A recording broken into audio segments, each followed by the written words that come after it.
有些朋友會問，如果洗衣機出現問題怎麼辦呢？其實只要掌握了正確的方法，一定能夠解決這個問題。一、洗衣機漏水的原因。洗衣機漏水的原因有很多，但是最常見的是水壓不夠導致。此外，如果進水口堵塞也會引起洗衣機漏水。一般情況下，只要打開洗衣機外殼，檢查排水閥是否暢通，即可發現問題所在。如果排水閥不通或者水泵不工作，則要檢查電機是否運轉正常。另外，還要注意一下安裝位置和尺寸大小是否合適，只有在符合要求後才能進行修理。二、怎麼修理洗衣機漏水？很多人都知道如何修理洗衣機漏水，其實並不是件容易的事情。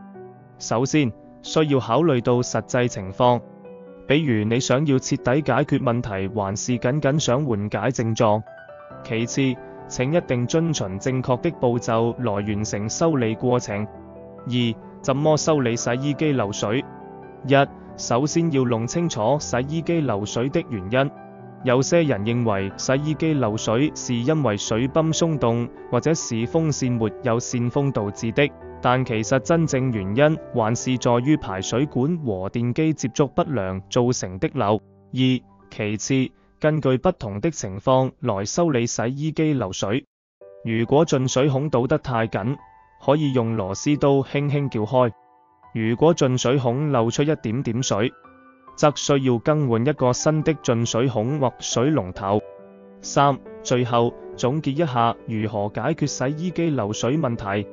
在使用中注意觀察情況，發現進水孔堵塞時，應立即打開排氣開關或聯繫維修人員進行處理。三、總結，洗衣機漏水怎麼修理？主要有以下幾點：一、進水管路有堵塞現象；二、脫水機長期沒有工作，或者是超載運行；三、排水閥失效，水道裏的水不能正常排出；四、洗衣服時衣服會被水濺到機器上；五、更換進水管水管的時候需要注意時間和順序。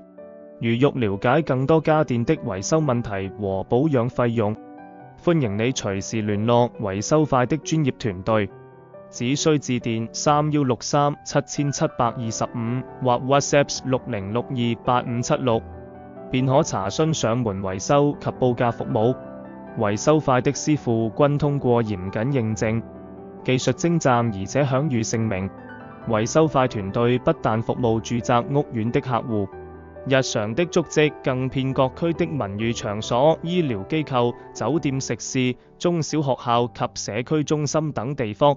若想了解更多維修快的一站式服務，歡迎你臨本店的網站 https://3w.mothrborders.com。